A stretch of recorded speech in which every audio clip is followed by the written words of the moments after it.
Assalamualaikum warahmatullahi wabarakatuh. Saya Dwi Meta Aditya dari kelas E dengan NPM 18111000156. Di sini saya akan memenuhi micro teaching tugas UAS IPS. Assalamualaikum warahmatullahi wabarakatuh, anak-anak. Waalaikumsalam warahmatullahi wabarakatuh. Selamat pagi. Pagi, Bu. Nah, sekarang kalau kayak gitu baca doa dulu ya. Iya, Bu. Berdoa dimulai. Berdoa selesai. Nah, di sini Ibu akan absensi dulu ya. Iya, Bu. Sofia Berta Dewi. Gak masuk, Bu. Maulida Utami. Hadir, Bu.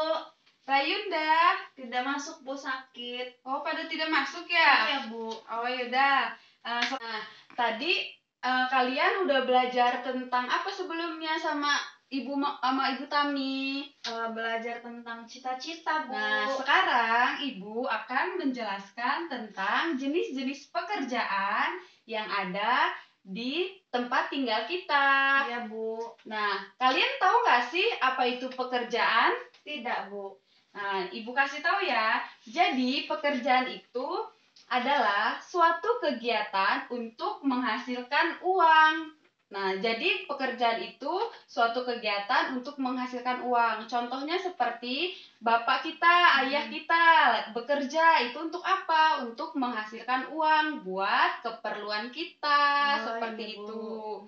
Nah, di sini Ibu akan menjelaskan tentang jenis-jenis pekerjaan yang ada di lingkungan kita. Nah, jadi jenis-jenis pekerjaan yang ada di tempat tinggal kita itu dibagi menjadi dua. Yang pertama itu dia menghasilkan uang dan yang kedua dia menghasilkan jasa. Nah, seperti ini.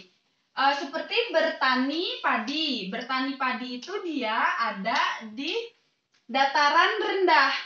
Jadi di dataran rendah ini dia untuk bertani padi. Sedangkan kalau untuk di dataran tinggi dia bisa berkebun teh. Kenapa dia berkebun? Karena kan di dataran tinggi itu udaranya terasa sangat dingin. Jadi itu cocok untuk berkebun, semua berkebun seperti teh atau wortel atau berkebun yang lainnya. Nah, kalau misalkan yang ada di pesisir pantai atau di pantai, dia akan menjadi nelayan. Oh, iya. Selain dia menjadi nelayan, dia juga bisa membuat kayak alat sarana rekreasi seperti dia menyewakan ban atau membuat tempat makan di pinggir pantai. Nah, selain untuk bertani padi, jadi di daerah dataran rendah itu juga bisa kita membuat kayak tempat peristirahatan, misalkan kayak hotel atau kayak kolam berenang itu juga kan bisa dijadiin tempat rekreasi ya, Nak. Iya, Bu. Nah, terus kalau misalkan di dataran tinggi dia juga bisa untuk villa, bisa buat villa kan. Jadi untuk kalau kalian ingin liburan ke dataran tinggi itu kalian bisa ke villanya gitu kan. Nah, sedangkan kalau di tempat di pesisir pantai itu biasanya juga kan dia membuka ya kayak tadi itu dia menyewakan alat-alat berenang seperti itu. Nah, jadi kalian sudah paham belum dengan yang Ibu beritahukan tadi? Sudah, Bu. Nah, sekarang Ibu akan menjelaskannya dengan menggunakan diagram Venn. Di sini diagram Venn itu di sini kita buat lingkaran seperti ini. Nah, di sini kita ambil contohnya seperti ini petani ya. Di sini petani padi. Di sini petani, terus di sininya nelayan. Nah, kalian tahu nggak kalau petani padi itu dia menghasilkan apa? Menghasilkan beras ya, Bu? Iya, benar. Beras. Jadi di sini kita tulis beras. Nah, kalau nelayan itu dia menghasilkan apa? Menghasilkan ikan, Bu. Nah, iya, jadi nelayan kan menangkap ikan di laut. Nah, setelah mendapatkan beras, mendapatkan ikan, kemudian nanti ini dulu dia adanya di mana tadi? Di lingkungan apa?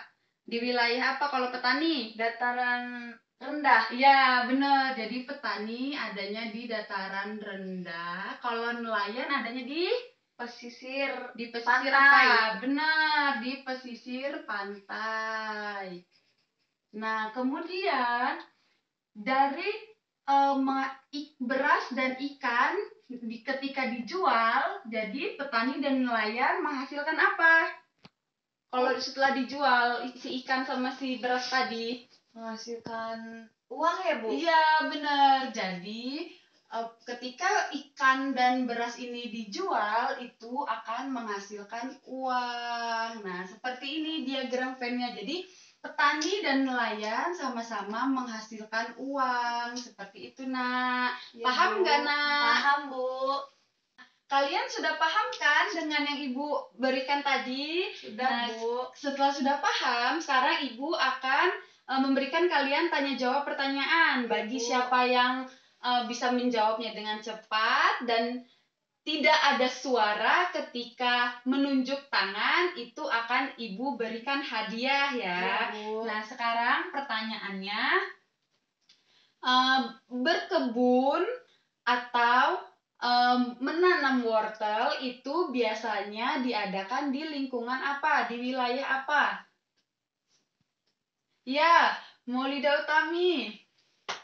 Di lingkungan dataran tinggi ya, Bu? Nah, benar. Jadi, berkebun teh itu biasanya adanya di dataran tinggi. Ya, Nih, Bu. Maulida Utami. Makasih ya, Bu. Iya. Yeay. Nah, jadi sudah paham kan dengan maksud yang Ibu ajarkan tadi? Paham, Bu. Nah, jadi Ibu ambil kesimpulannya, pekerjaan itu adalah suatu kegiatan yang dapat menghasilkan uang. Jadi suatu pekerjaan itu dibagi menjadi dua, ada yang menghasilkan uang dan dapat menghasilkan jasa.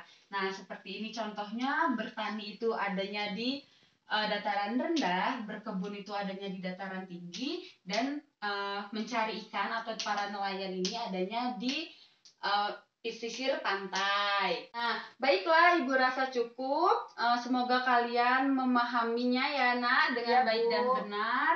Ibu akhiri, wassalamualaikum warahmatullahi wabarakatuh, anak-anak. Waalaikumsalam warahmatullahi wabarakatuh, Bu. Cukup sekian tugas micro teaching IPS UAS yang dapat saya sampaikan. Kurang lebihnya saya mohon maaf. Terima kasih. Wassalamualaikum warahmatullahi wabarakatuh.